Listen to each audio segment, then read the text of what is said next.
আসসালামু আলাইকুম, কেমন আছেন সবাই? অনেকদিন পর আবারও একটি কেক মেকিং ভিডিও আপলোড করছি। 2-3 দিন ধরে ফেসবুক অন হয়েছে, তারপরও ভিডিও আপলোড দেওয়ার মন মানসিকতা ছিল না, কারণ চারপাশের অবস্থা পরিস্থিতি এতটাই খারাপ যে মনই চাচ্ছিল না ভিডিও মেক করতে, ভয়েস ওভার দিতে। বাট আমরা যারা অনলাইনে বিজনেস করি তাদের এই কয়েকদিনে অনেক ক্ষতি হয়েছে, যার জন্য এখন না চাইলেও ভিডিও আপলোড দিতে, পোস্ট দিতে হবেই।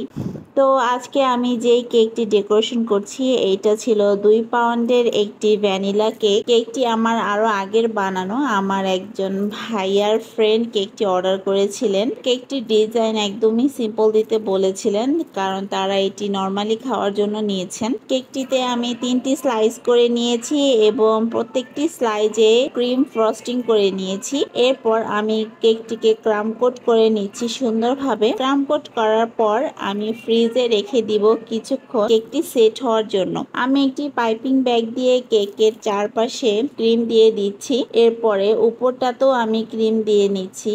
আর এই কেকটির বেস আমি হোয়াইট কালার রেখেছি। এরপরে একটি স্ক্রাপারের সাহায্যে আমি সুন্দর করে উপরটা একটু ফিনিশিং এনে নিচ্ছি এবং সাইডেও একটি ফিনিশিং এনে নিচ্ছি। নেট বন্ধ হওয়ার কারণে সর্বস্তরের মানুষেরই অনেক ধরনের ক্ষতি হয়েছে, আর যারা অনলাইন বিজনেস করেন তাদেরও অনেক পরিমাণে ক্ষতি হয়েছে।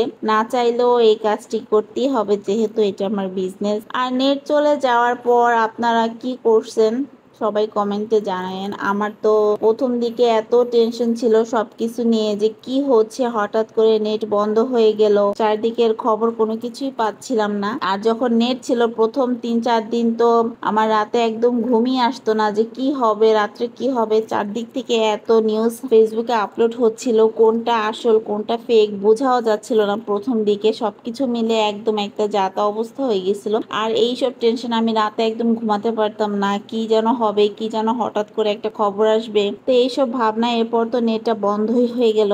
বন্ধ হওয়ার পর তো আমরা ঘরের ভিতরেই ছিলাম, আর আমাদের বাসা মেন রোডের সাথে হওয়ার কারণে একদমই বের হওয়ার কোনো চান্স ছিল না। আমরা বারান্দা থেকেও দেখেছি যে কি পরিমাণ বর্বরতা হয়েছে। তো আমি কেকটির সাইড গুলোতে একটু পিঙ্ক কালার দিয়ে নিয়েছি এবং উপরে একটি নজল দিয়ে জাস্ট ফ্লাওয়ার করে দিচ্ছি। কেকটিতে বেশি ডিজাইন আমি করব না, ভাইয়ার কোনো সাজেশন ছিল না, ভাইয়া বলেছিলেন জাস্ট যে কোনো একটা ডিজাইন করে দিতে।